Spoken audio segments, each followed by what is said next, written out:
नमस्कार दोस्तों, serial barrister बाबू की अपकमिंग स्टोरी और ट्विस्ट लेके हम एक बार फिर हाजिर हुए हैं। आज के एपिसोड में दिखाया गया है कि महापंडित अनिरुद्ध से बेहद नाराज होते हैं कि उसने अपनी पत्नी को पाश्चात्य कपड़े पहनाए।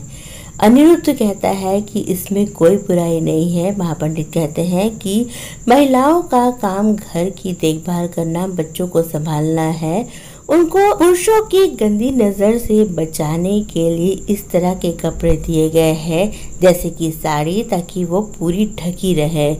अनिरुद्ध कहता है कि हमें पुरुषों को सुधारने की ज़रूरत है। पुरुषों की गंदी नज़र की वजह से महिलाएं क्यों ऐसे कपड़े पहने। अनिरुद्ध की ऐसी सोच सुन के महापंडित हैरान हो जाते हैं।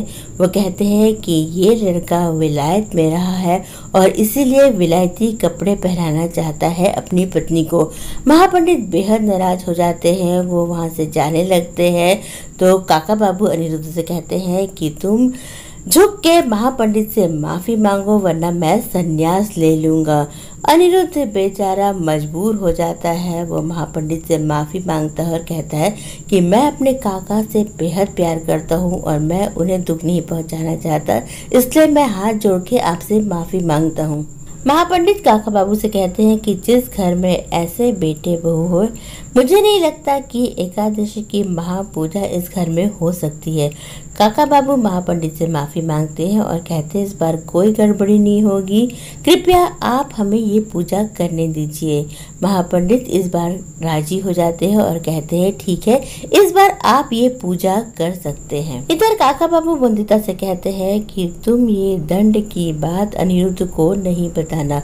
वो वंदिता से कहते हैं कि अनिरुद्ध ने अगर तुम्हें ये कपड़े पहनने को कहा था तो तुम्हें मना कर देना चाहिए था, तुम्हें अपने दिमाग का इस्तेमाल करना चाहिए था।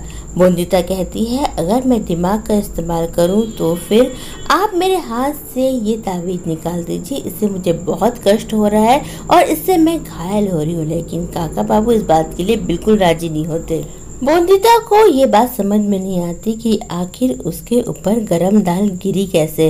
वंदिता के सवालों से मिनी डर जाती है और वो सारा आरोप नौकरानी पे लगा देती है और उसे डांट डपट देती है। मिनी वंदिता से कहती है कि अनिरुद्ध को उसका बिल्कुल ख्याल नहीं है। उसने उसे रसगुल्ले खाने से रोक दिया है, यहाँ तक कि पानी तक नहीं पीने देता। मिनी एक चाल चलती है, वो वंदिता को मिर्ची वाले चावल खिला देती है। वंदिता को बहुत जोर से मिर्च लगती है और वो दौड़ती हुई पानी पीने चली जाती है।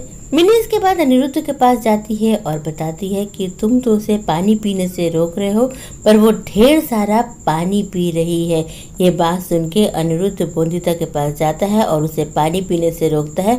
वंदिता कहती है मुझे बहुत मिर्ची लग रही है और मुझे तो पानी पीना ही पड़ेगा। इधर वंदिता की बहन संपूर्णा अपनी सास विराज को हार चुराते हुए देख लेती है। वो उससे लड़ने जाती है और कहती है कि सुरमणि माँ बहुत नाराज होगी, आप उनकी पेटी से ये हार क्यों निकाल रही है। उसकी सास विराज बताती है कि ये वो हार है जो मेरे पति ने मुझे दिया था और बताती है कि तुम्हारी सास सुरमणि बहुत बदमाश है और मैंने तुम्हारे साथ जो कुछ भी किया उसके कहने पे ही किया है। वो कहती है कि तुम ये हार ले जाओ और जाके इसे बाजार में बेच के कम से कम एक बकरी ले आओ, वरना वो तुम्हारे और सौरभ के बीच में दूरियां पैदा कर देगी। वो बताती है कि उसने मेरे बेटे सौरभ को मेरे खिलाफ कर दिया है, मैं तो तुम दोनों की खुशी ही चाहती हूँ। संपूर्णा को सच पता चल जाता है कि असल में सुरमणि ही बदमाश है, विराज तो बहुत सीधी सादी है। तो दोस्तों आज का एपिसोड यही खत्म हो जाता है। कल के एपिसोड की स्टोरी लाइन लेके हम फिर हाजिर होंगे। अगर आपको हमारा चैनल पसंद आया हो तो इसे लाइक शेयर सब्सक्राइब करें।